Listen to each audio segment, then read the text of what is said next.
Disclaimer: the views and opinions expressed in this episode are those of the guests and do not necessarily reflect the official policy or position of USA Global TV and Radio. The content presented is for informational purposes only and is intended to foster open discussion and debate. Viewer discretion is advised. USA Global TV and Radio does not endorse any particular viewpoint and encourages viewers to seek out additional information and perspectives. Welcome home to USA Global TV and Radio, a place where dreams take flight, with authentic storytelling, diverse perspectives and meaningful conversations, where global stories unite and bridges are built beyond all borders. Discover world-class education, entertainment, hope and inspiration. Together, we're building bridges worldwide. Subscribe to our channel, USA Global TV. Download our app, USA Global TV.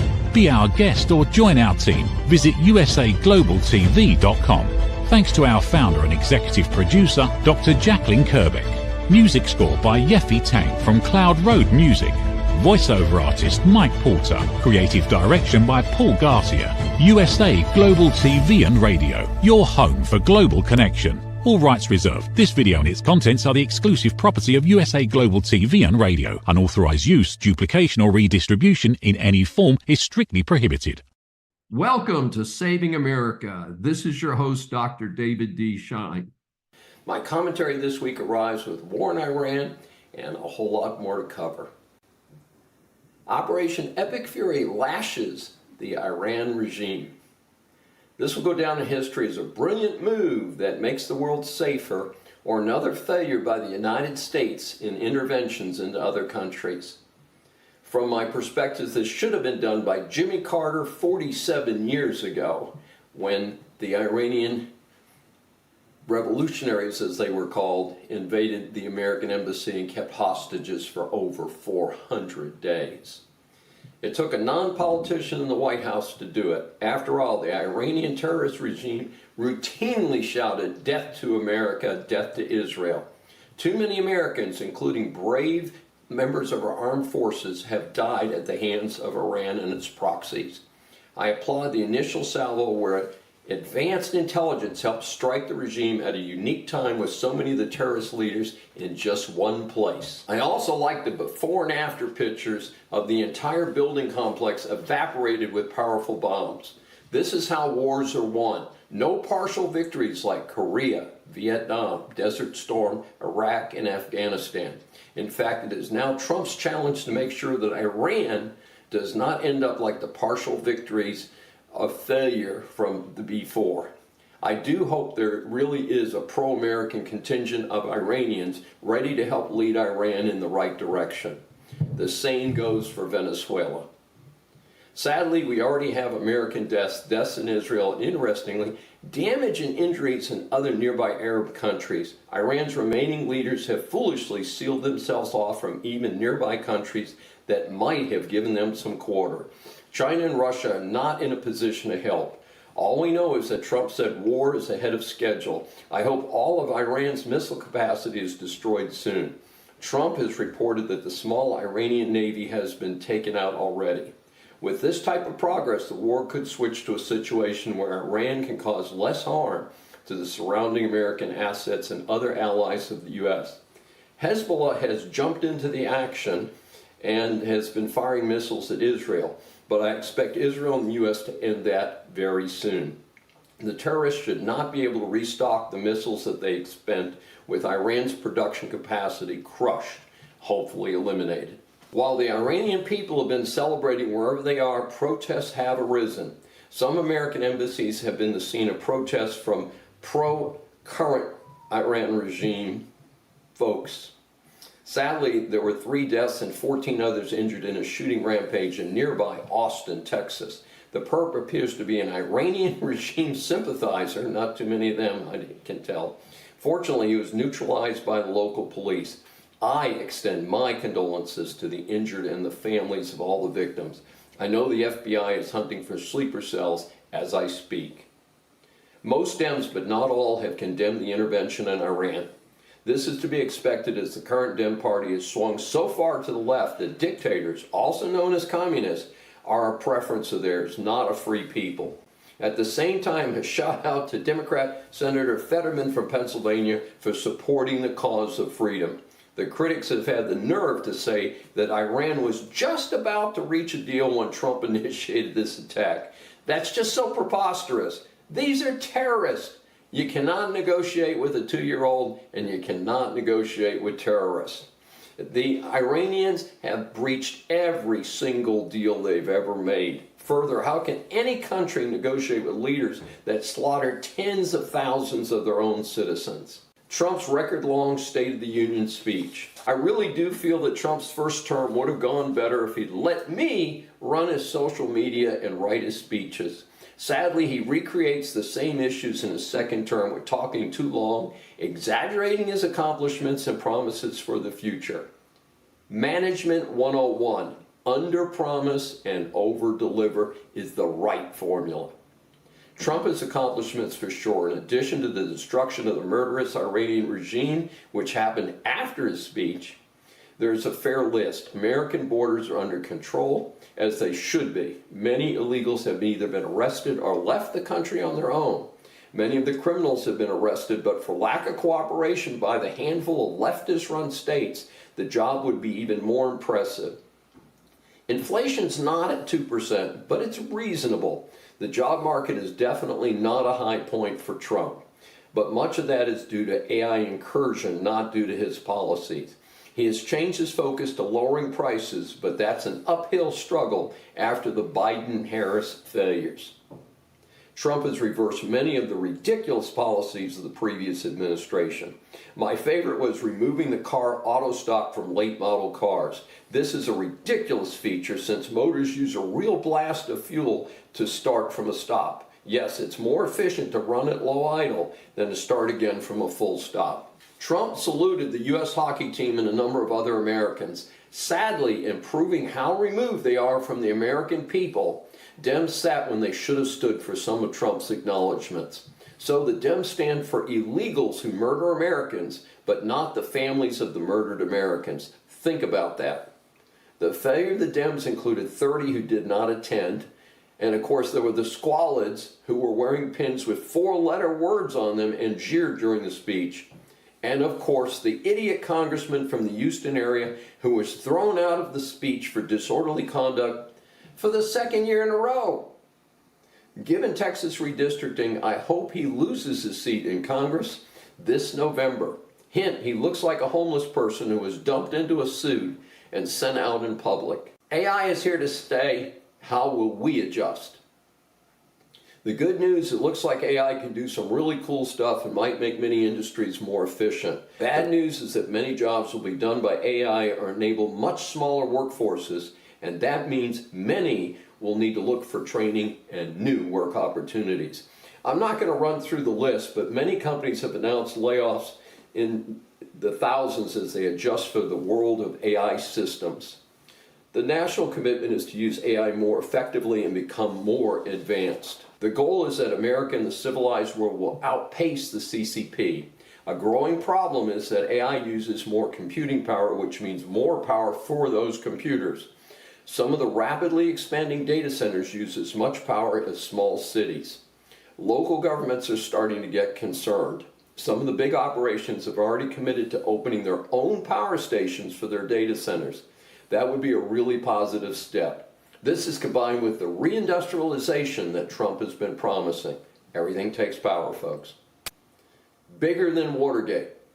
The scandals that have recently come to light that originated with the Obama and Biden administrations have revealed a total lack of commitment to the rule of law. Last fall, it came out that GOP senators had their constitutionally guaranteed privacy rights invaded by Jack Smith's bogus investigation of Trump and his allies due to the protests on January 6th at the Capitol. Wiretapping can get a private citizen thrown in federal prison. Their use requires a judicial authorization, but suppose the subpoenas were requested by a far too politically polluted Justice Department. Now there are judges involved as well. What judge signs a wiretapping authorization that instructs the party's mobile phone carrier and banks that they cannot tell the targets? Americans have a right to go to court to protest the investigations. That is, if they know about them, of course. The latest in this unraveling scandal is the seizing cell phone records of Susie Wiles, now Trump's chief of staff, and Kash Patel, who of all things is now the head of the FBI. When both were private citizens, in turn, Patel just fired 10 agents who were allegedly involved in the scandal and its cover-up. We'll see how that goes. They've already started protesting the layoffs. In Wiles' case, the allegations include that a call of hers with her attorney was recorded secretly by the FBI. The attorney, still unidentified, claims that he did not ever agree to violate his ethical obligations to his client. The FBI somehow claims that he agreed to it. As an attorney for over 4 decades, the whole matter needs a major spotlight on it until this is fully resolved. I'm waiting. I recall the Watergate scandal vividly. Why is the slopstream media soft pedaling this one when they went crazy on Nixon and the couple fools around him? Based on what I know so far, this is a dramatically bigger scandal involving more people over a much longer time period. I promise that Saving America will continue to cover this story as often as we can get updates until there is a final resolution. And yes, folks, I want to see some people in jail. All rise. Our series Interviews for Saving America establishes that the world is full of interesting people. Once you hear from our next guest, I am sure that you will agree that he deserves the moniker of interesting person. Saving America welcomes Dr. Robert Houle, who has a fascinating background as a Vietnam vet, a former Army counterintelligence agent, a social scientist, and an author.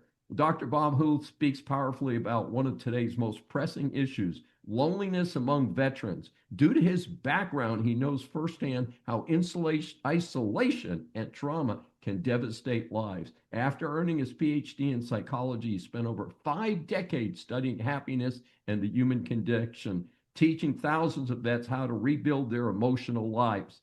His book, The Veteran's Guide to Overcoming Loneliness, blends lived experiences, science, and practical tools to help vets rediscover purpose, form meaningful relationships, and live with renewed joy.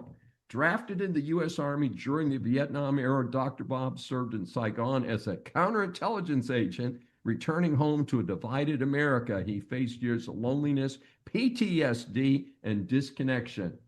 A professor encouraged him to pursue what he loved, a path that led him through careers in music, leadership as a senior VP in real estate, and ultimately a PhD in psychology. Along the way, he was recognized by the FBI with a special award for assisting in the capture of one of America's most wanted fugitives and selected to serve on the president's White House communications team. Today, Dr. Bob devotes his life to teaching veterans the steps to overcome loneliness, reclaim purpose, and thrive.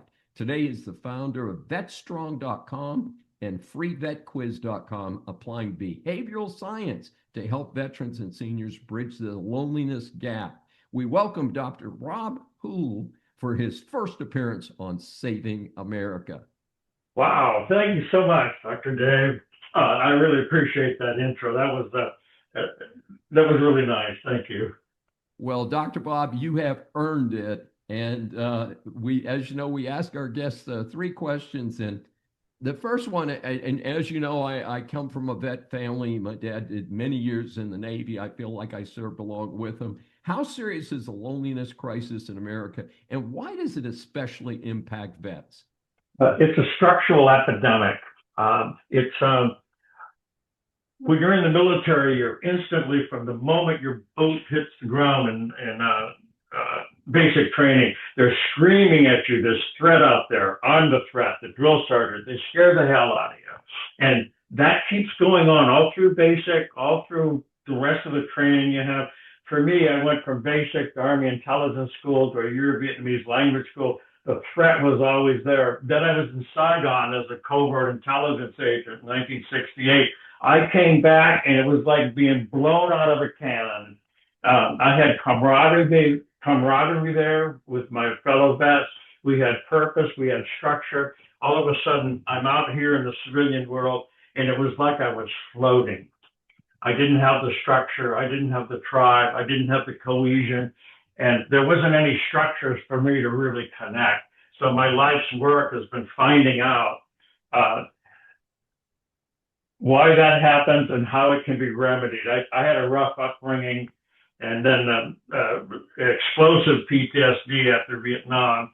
And so I wanted to know first day of college why I was unhappy. And I've made it my life mission to connect people up so that they can have less stress and more love in their life. Well, it sounds like a very positive direction. So what's your approach to helping vets deal with and recover from loneliness? I mean, it's certainly something that I think a lot of us would like to explore. There's two things. Both of them are structural. We have a shared background in that. I'm a big fan of Deming and Peter Drucker and people like that. And from what I've read of your work, leadership is important. And so I'm a big fan of that. What are the two things that you do with vets that help them get on path? The first is you need to reduce the stress because we have a threat mode going on all the time, as I was just talking about. We come back, we're in threat. We're like hawks looking around. Our adrenaline's going, the cortisol is pumping. We're looking for threat. And I went through several marriages doing that, thinking it was my wives were attacking me. They were just saying, "Where are you? Where'd you go, honey?" I hear, "Where the hell have you gone?" So you need to calm down. You need to stop the threat. And I have a new product coming out for wives, military wives. It's called Set It and Say It. You set the scene, structure. The veteran's coming home. He's all amped up from his work or the freeway. He hits the door. He's ready for war. So I have the Army wife or partner touch him on the shoulder, saying, "Hi, honey, create safety. Let's talk in 15 minutes. Why don't you relax?" And then take it from there. So that's setting the scene. And what I just said, you say the words. The other thing is I've become a one-trick pony in terms of self-help. You need to do what you love to do. I can't express that any firmer than that. You need to express your natural gifts, your God-given gifts, whatever they are.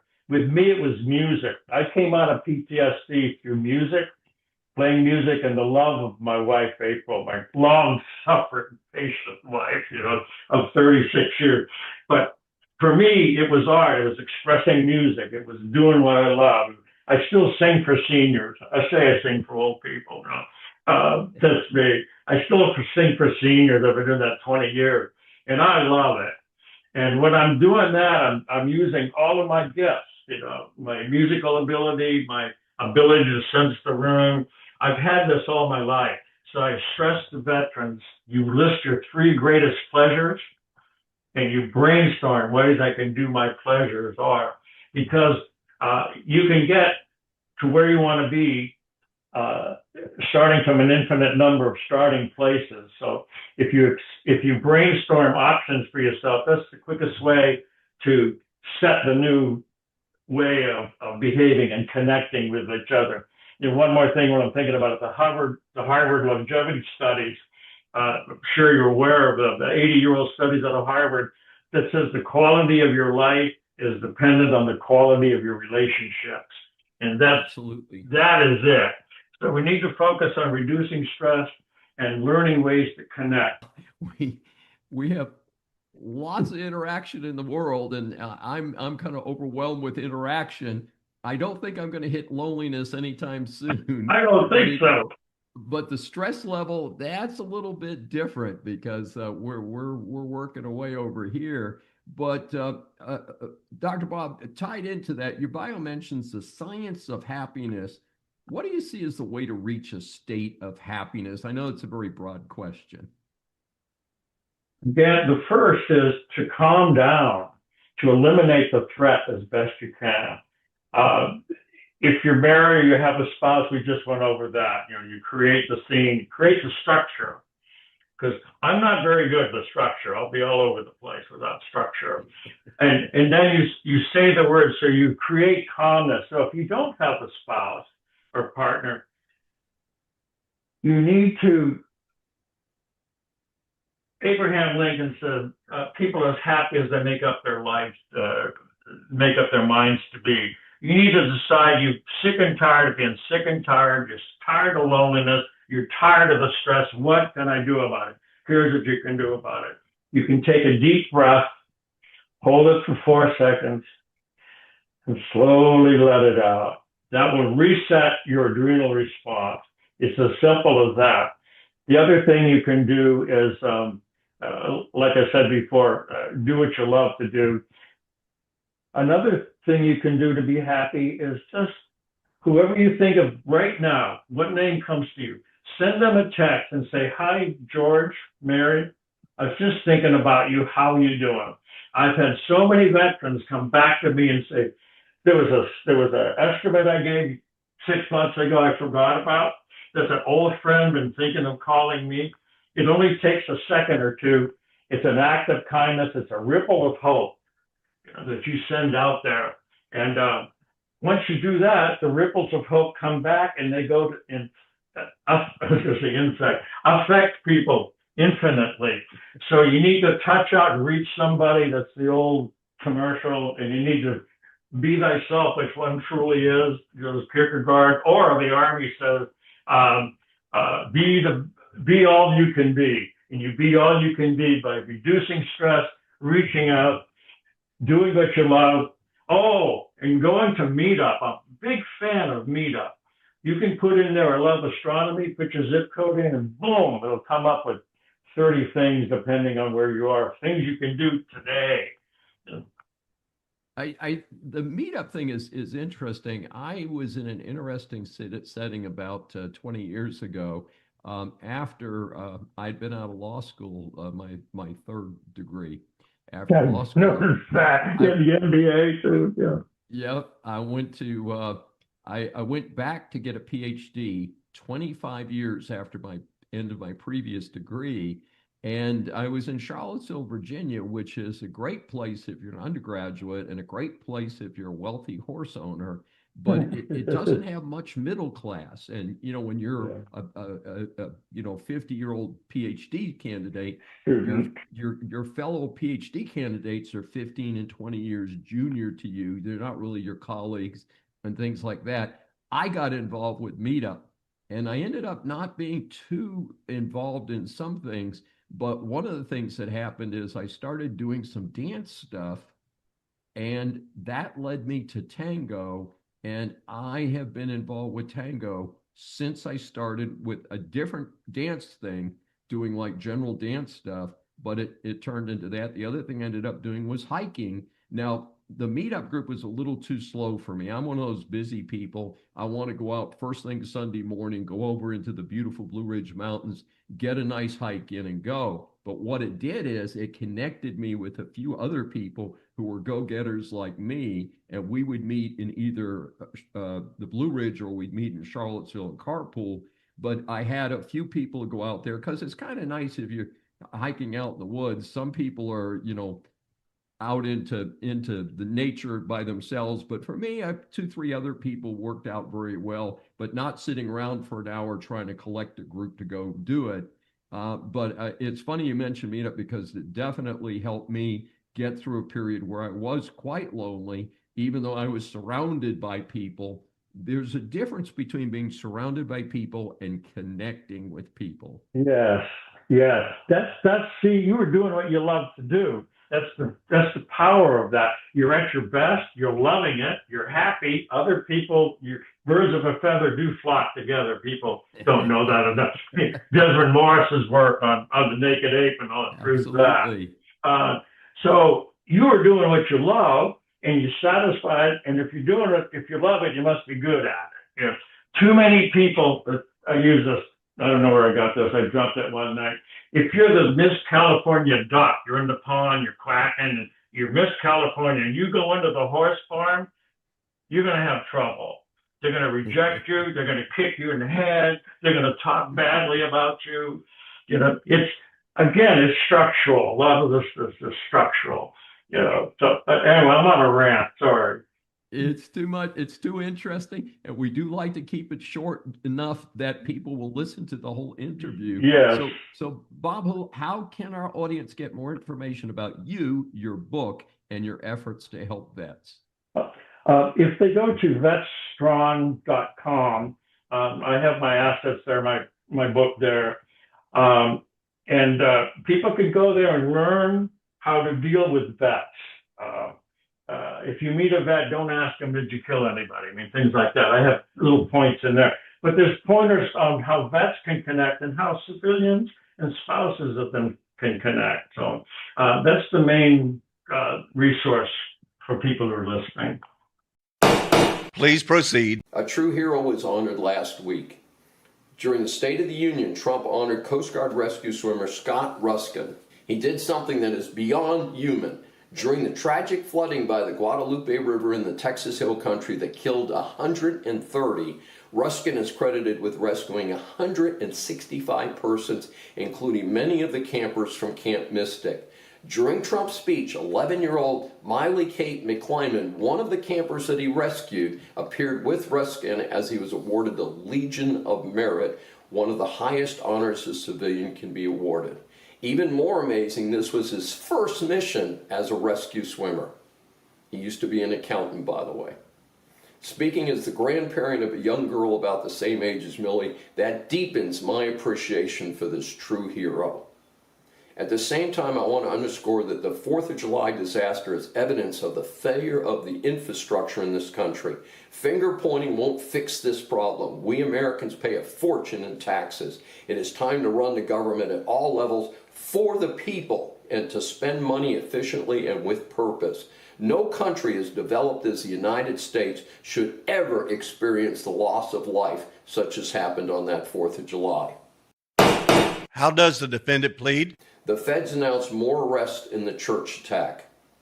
Initially, only 3 or 4 people were identified as leaders of the attack on a church in Minnesota were arrested.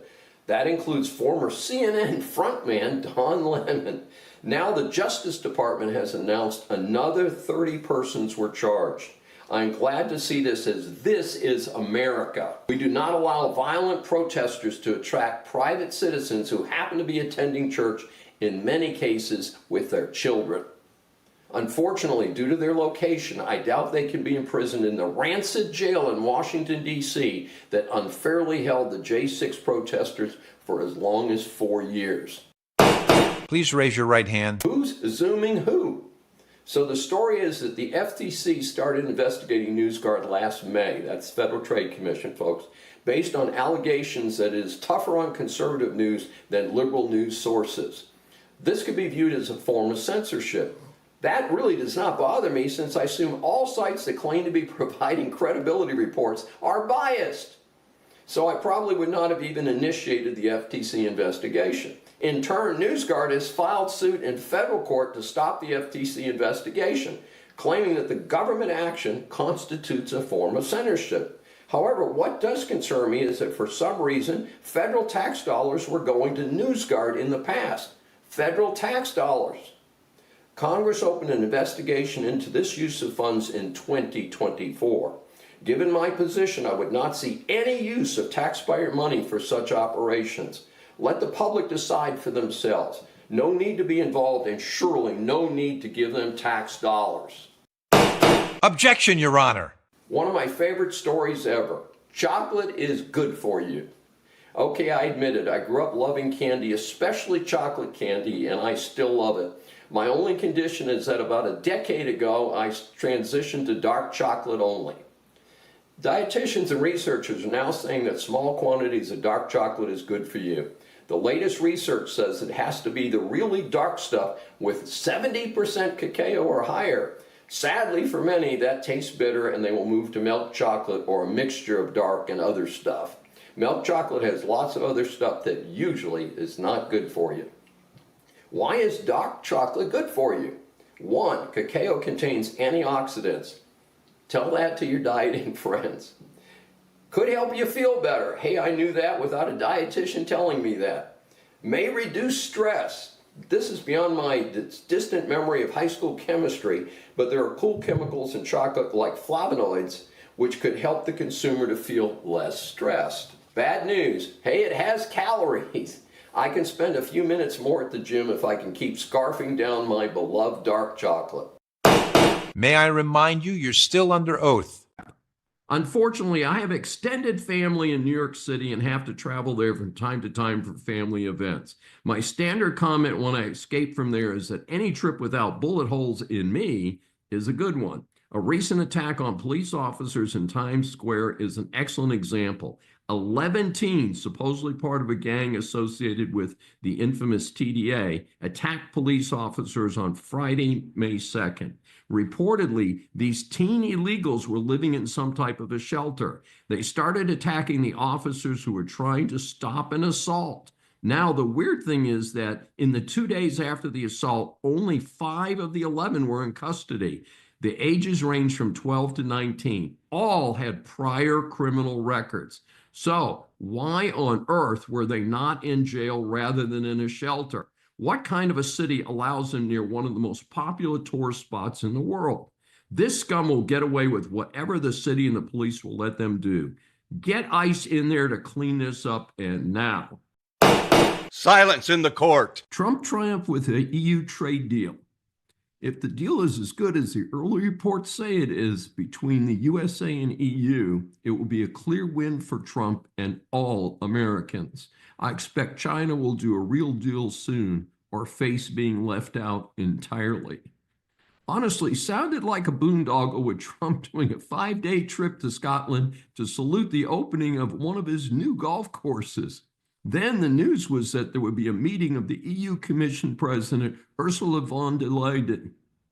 Then the meeting was being held and a deal announced very quickly. That raised my suspicions. I believe the whole thing was a setup and the deal was done before Trump headed to Scotland.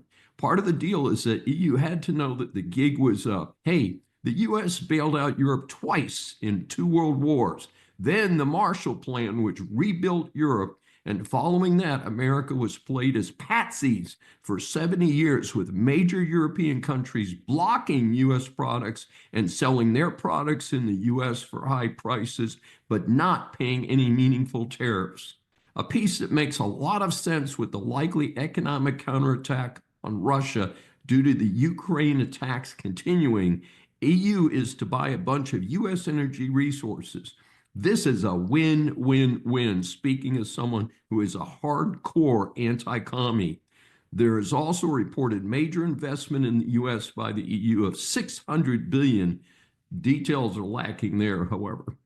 Part of the timing here is not an accident, as the August 1 Trump-imposed deadline to make a tariff deal is now up. On the heels of this, South Korea came to the table. The deal means South Korean imports will pay a 15% tariff rate. South Korea will also invest $350 billion in the United States and purchase $100 billion in U.S. energy products.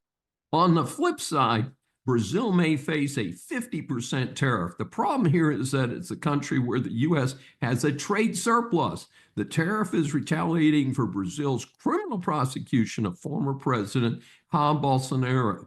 Trump had threatened the tariffs earlier in a letter to President Luiz Inácio Lula da Silva. I believe this is inappropriate as this is internal legal business in that country. I note that both the countries of Colombia and Brazil, 2 major coffee producers, are in struggles with Trump. While inflation may be sort of tame, coffee prices are surging. Maybe we need Starbucks to get in there and talk to Trump. Trump has extended Mexico's time to make a deal by another 90 days. Not sure why he's doing that. Of course, it's an odd turn of events. Canada has not made a deal, and I think for Canada, this is a more serious error on their part than even with Mexico. Note that fentanyl smuggling is an issue with both of those countries, as well, of course, with China. All countries that have not made a tariff deal or being given an extension will be paying previously announced tariffs. China and the U.S. are under a truce in negotiations, so frankly, I'm not sure who's paying what right now with China and the U.S. As I've said before, I do want the U.S. and its allies to starve out China by doing all they can to stop buying anything from that repressive, murdering regime. That is how the first Cold War ended in favor of civilization, and likely will be the best way to end the current Cold War, too. Despite what appears to be enormous progress with tariffs, one business and 11 Dem-controlled states have gone to federal court to challenge Trump's authority to impose these tariffs that we just talked about. Trump is using the International Emergency Economic Powers Act. His pitch is that America is in serious trouble and needs to correct the severe balance of payments with much of the world. He's also raised national security arguments. The Federal Circuit currently is reviewing this and unlikely at the moment to rule in Trump's favor. However, I can foresee this bumping up to SCOTUS and expect that he may do better with the High Court. I could also see a split decision where in many cases it will be upheld, but not upheld, say, with Brazil, since we have a trade surplus there. I'll keep a watch on this for our loyal audience. I'll allow it. The United States and Colombia recalled their ambassadors. In what appears to be a big diplomatic step backwards for Trump, a brouhaha blew up between the president of Colombia and the United States. A rumor started that the U.S. was trying to get Colombian President Gustavo Petro out of office. My personal belief is that the rumor is simply not true. Colombia is a major trading partner of the United States. Order in the court. Our series of interviews for Saving America establishes that the world is full of interesting people. We welcome Dom Einhorn for his first appearance on Saving America, who comes to us from his home base in Sarlat, France. Incredibly, at 23, moved to the U.S. and created a successful .com startup. He sold that, and in 2001, he moved back to France. He is a serial entrepreneur and CEO of many companies, including digital media, technology, and others. He speaks an amazing 6 languages, including Alsatian. Among his accomplishments, he's the founder and CEO of Unicorn, that's spelled with a Q. This is the largest rural incubator accelerator in the world. I found so much information on the various companies that he started that I really had to edit this down so I could structure my intro and have time for my 3 questions. We welcome Dom Einhorn for his first appearance on Saving America. Thank you so much for having me, David. Looking forward to it. Sounds good. Well, we'll jump right in. With your terrific record, what is your advice for other entrepreneurs out there, especially those who are interested in tech ventures? Well, as you know, tech is pretty much all I've done my entire life. I don't know how to do anything else. I have a very peculiar interest. I've never golfed in my life. I played darts once in my life against my old partner who challenged me to a game of darts that, by the way, he lost, even though I had never played. So I guess I made my point there. But when it comes to tech, I've been in tech business since 1993. Clearly, tech has evolved dramatically since that time. It's always moved fast, but it tends to move faster and faster. And the closer you seem to be getting to the horizon, the more it shifts away. So I think the biggest piece of advice I would give to any entrepreneur in the space, as well as to any investor, is to not focus on what changes, but instead focus on what does not change. And that's usually where we see the real opportunity. Now, what doesn't change? People tend to change a lot less or a lot less faster than technology does. So communities, for example, when you're building a business, a B2C business, business to consumer business online, for example, you're trying to engage with people, you're trying to retain people, you're trying to nurture people. That sense of community, in my book, is more important than it's ever been, no matter how much the technology changes, no matter how we engage with people. So the early days of the internet, before the Facebooks, before the Instagrams, before the LinkedIns, before any kind of social media, we had bulletin boards. I'm now talking the years, for those that are old enough to remember, 1992, 1996-ish. We had news groups. People were engaging using primarily text. Then they were engaging using images as the technology would mature. And then in the early to mid 2000s, a little bit of video, more and more video. Now you have TikTok that you guys might be banning soon in the US. which is video only. But at the core of this, despite the technology changing, the willingness of people to engage into meaningful interactions, into conversations, that never changes, never has changed. Storytelling, we've been telling each other stories since the first campfire, I guess, or even before the campfire. That becomes more and more important. So when you're looking at building a business, the best recommendation I could make is focus on what doesn't change, what will be here tomorrow, because none of us have a crystal ball to predict the future. Well, I think that's very sage advice. And in fact, in order to make sure I made the time this morning, I skipped my technology networker at the new ION Center here in Houston, which is sponsored by Rice University. And it's very interesting to have people like me who are consultants to business meeting with what are, generally speaking, some very young entrepreneurs. Some of them have college age, a couple even high school age. So it's a very dynamic time in the world. Let's switch gears a little bit here in our question number 2. You are also an active investor in sports franchises, including previously a semi-professional rugby club. What attracts your interest in sports franchises and rugby in particular? I think it's a great transition from the first question. I don't think there is too much of a dichotomy between the first and the second question. It goes back to community. Where do you find the most engaged communities? The most loyal communities in sports. I talk to you're in Texas, Dallas Cowboy fan, right? Obviously, those go way beyond Texas because we have them in France as well. I grew up as a Raider fan. I still am. Lord forbid, it's been over 20 years since I've had some satisfaction on the field. Yet I'm still a Raider fan. And what attracted me to the Raiders very early on is I was very sensitive to brand. Right. So, for example, here's a brand. Here's a rugby team, our local rugby team in Haguenau, France, right here, for those who have video. Okay. Yeah. And something we're going to talk about a little bit later on the back end. Right. So what's interesting about sports is that you can directly engage with a fan base. You can carry a message that's a sports message, tag along a sponsor message in a very organic way, in a way in which it resonates. So and now I'm talking primarily about amateur sports and semi-professional sports. When you go into pure play pro sports, it tends to get a little different. But at an earlier stage, if you're looking at an amateur sports team, it's typically run like an amateur startup. You have a lot of volunteers, a lot of people that work for free, some of which have been with the team for 30, 40 years. They only have the team's best interest in mind, clearly, because they're not getting paid. Yeah. They're diehard fans. They will do anything for this team to, in many cases, survive, because the team has very little in terms of means.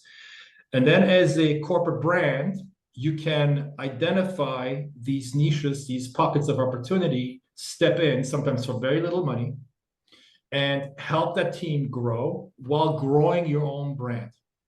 So the local team here in Haguenau, northeastern France, we've been with now for just a little over a year, that we invested in. We completely redid their entire brand, their jerseys, the derivative products, like the one that's right on this table here, mouse pads, bags, jerseys, the whole gamut, with a redrawn brand, which is their own, which is a historic brand. The club's been around for 50 years.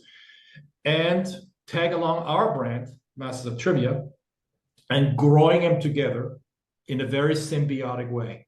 Every time their brand is shown, ours is shown. Every time ours is shown, theirs is shown. It's also shown in a way that's engaging to the fan base, that's engaging to the press. So every Sunday, typically, or every Monday, sorry, because the games are on Sunday, the weekend games are covered in the press, on social media, and you can measure the impact that you have for your own brand, and you can measure the ROI, the return on investment, or what we call the return on brand, the ROB. You can measure it down to the dollar. There's software today that allows you to see how many times the human eye on social media or when they're looking up the pictures of the weekend game, has seen your brand and put a value on that and calculate what the ROI is depending on the ad spend that you allocated towards that effort. And what we found out, and that's to answer the second part of the question, why rugby, is that if you look at sports in general, according to our research, internal research, and we spent a lot of time on that, the number one sport in the world in terms of ROI, sponsorship ROI, is ping pong, table tennis.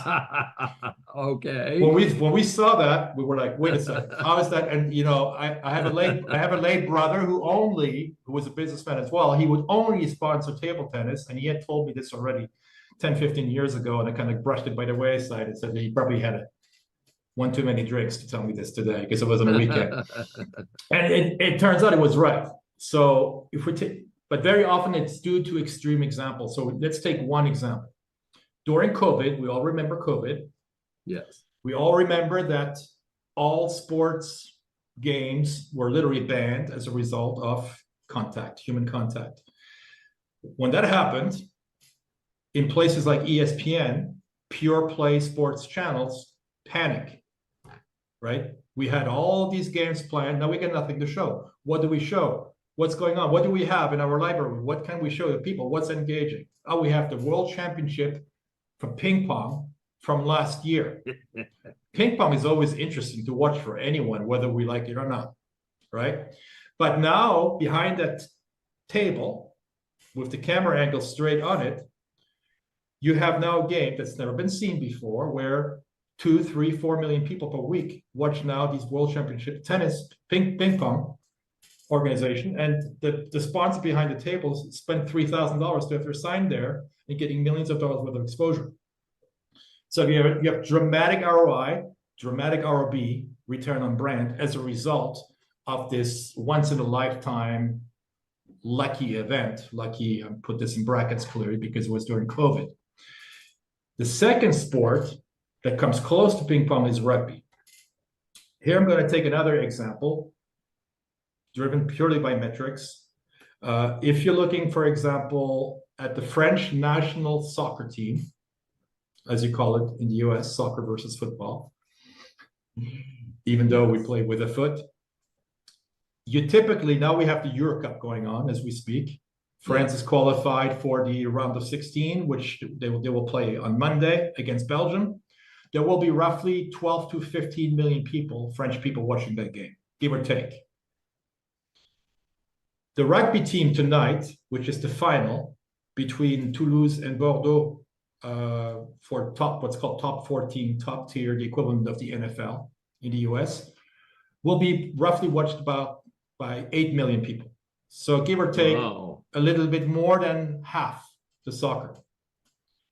But the 30-second TV spot on the soccer game costs 50 times more than the 30-second spot on the rugby game. Fantastic. Why is that? Major delta. Well, the reason is what we call in the advertising business the upfronts. The first one is sold upfront, as the name indicates, ahead of time, a year ago, just like the Super Bowl spots that are going for $7 million a piece. Right. Where all of the big brands, primarily consumer brands, the Procter & Gamble's of the world, the largest advertising spender in the world, will outbid each other to be in that spot because there's a finite amount of those 30-second spots to buy. Absolutely.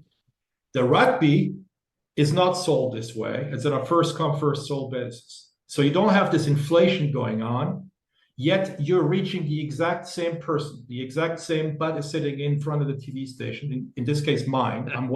I will be watching both games. So why is it that my butt in the chair watching the football game, the soccer game, costs 50 times more than my butt in the chair watching the rugby game? It makes no sense whatsoever. The impression is exactly the same. So we're looking for these opportunities. And in amateur sports, you have massive opportunity for investment. I would recommend any serious brand that's looking to generate positive, strong ROI on their brand to follow a similar path. if you need help with how to do it, you can contact me. That is incredible. And by the way, Houston, Texas, where I am, has just announced that, and it's out in a suburban location, is the Houston SaberCats. I follow them. I follow them on Facebook. Yeah. Yeah. So they are, and I met with their. He's now part of my LinkedIn loop. Is their head of promotion. So it's interesting because it's just hitting in Houston also. Let's move on to number 3. One of your newest ventures ties in with the growing interest in trivia. Tell us about Masters of Trivia, which I hear you put on a shelf 20 years ago, but you booted it up last year. And of course, you've showed us your drinking bottle next to you with the Masters of Trivia on it. Yeah, this one right here. Right. So trivia is very interesting. It's a very interesting topic. I've been a trivia fanatic since a very early age. I used to compete in quiz contests in a format where you'd get hit up on any topic in 5 different languages. You wouldn't know which topic would come next and in which language it would come to you. So it's the ultimate in terms of multitasking. But at the most granular level, what's really exciting and fascinating about trivia, it's the core unit of knowledge. In other words, if we're looking at our own discovery path online, if we have a question in our minds today, what we do is we typically type it into Google. If we're looking for George Washington's birthday, we're going to take the answer because it's going to be immediate, boom, and we're going to be happy with that because it's the only thing we're looking for. But if we're looking for Ronald Reagan's curriculum, we're going to have to dig deeper. We're going to see his birthday. We're going to click likely on Wikipedia.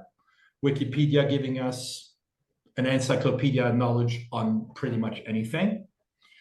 And that we're going to sift through and maybe find what we're looking for, maybe not. In all likelihood, we will find it.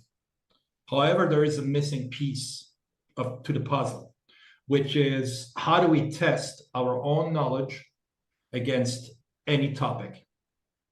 What if we had a de facto Wikipedia-like resource that allows us at the most granular level, be it a butterfly, a bird, an American president, a football team, an obscure topic in another language, a systematic way of testing our knowledge on that topic, learning as we go in a gamified way. This is really what we're setting up to do, basically helping the world become smarter on any topic. Today, you may have seen it earlier today, we celebrated Mike Tyson's ear biting of Evander Holyfield, which happened on June 28th, 1997, believe it or not, 27 years ago. So for those who remember that event, you know, that was almost 30 years ago, 27 years ago today. So in this case, we use that as the hook. You know, it's a bite, but you know, we can call it a hook, a marketing hook to draw people in. Oh yeah, I remember this event. And then here is a 23, in this case, a 23 question quiz about Mike Tyson. You can test your knowledge about what you remember about him, what you know about him. But the objective is to do this on millions of topics, on any topic under the sun, in any language under the sun. So it's an absolute massive undertaking.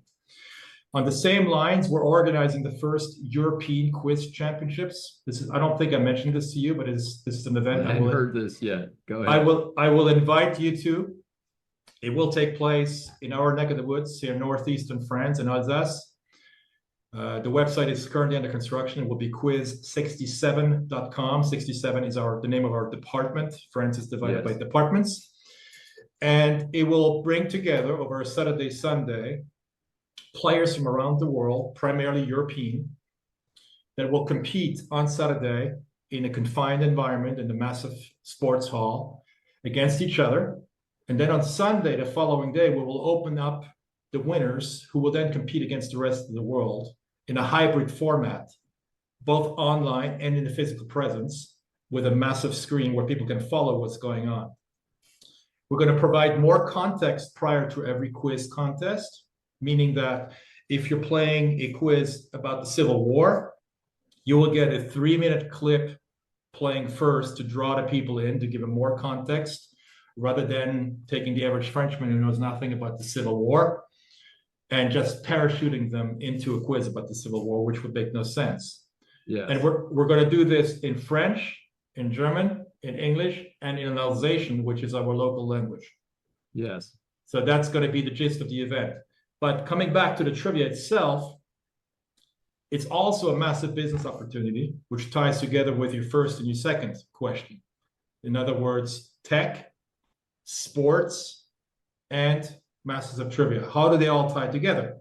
Well, if you can target a user down to the most granular level, and you look at these unit economics, and you're taking, knowing that you can create a quiz on any topic under the sun, in any language under the sun, you can pick any.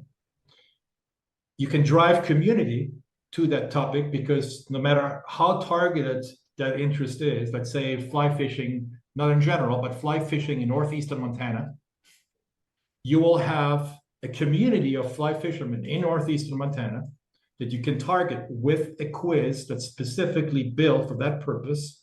And then you can tie in local guides, fly fishermen from northeastern Montana that will want to sponsor that quiz with pinpoint accuracy, content and context.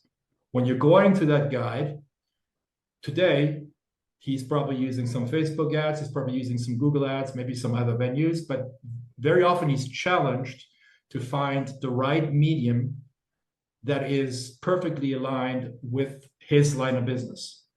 That is no longer the problem here with what we're setting up to do. We can give him the perfect context and the perfect content and align them both together and make them both resonate without turning off the user. Because if you're, as we all know, very often when we like content, we're annoyed by the advertising that's superimposed on top of that content. Absolutely. But if that content, if that context is perfectly aligned with the content, if I'm playing that fly fishing trivia quiz about Montana, and the ad that's rolling right next to it is a fly fisherman from northeastern Montana, I'm not going to be turned off by it. I might actually click on it. I might actually contact it. Dom, we could do this for hours. As you know, we talked before we began recording, and we have so much to talk about. But like I said, we try and keep this to a certain length so that people actually watch this fascinating interview. I know I'm looking forward to seeing this again. Tell people, how can they get more information about you? Where should they go? Probably the easiest way is the way you found me, is on LinkedIn. So okay, I believe I'm the only Dom Einhorn, D-O-M, not Don, not with an N, with an M like Mary, Einhorn, yes. E-I-N-H-O-R-N. And from there on, you'll find the links to Masters of Trivia, our website, and everything else. This session is adjourned. Thanks for joining me for Saving America. If you have questions or comments, please find me on various social media sites. I'm Dr. David D. Schein, and I will see you next week. Thank you, viewers and listeners of USA Global TV and Radio, for joining us today. We're honored to have your time and attention as part of our global community. At USA Global TV and Radio, we believe in the power of authentic conversations, meaningful connections, and creating a world of possibilities together. Want to be part of something bigger? Join our team of elevated listeners at usaglobaltv.com, a space where your voice matters and your ability to listen transforms relationships. Stay connected with us across all our platforms for thought-provoking discussions, expert insights, and empowering stories. Subscribe to our channels at youtube.com/c/USA-Global-TV.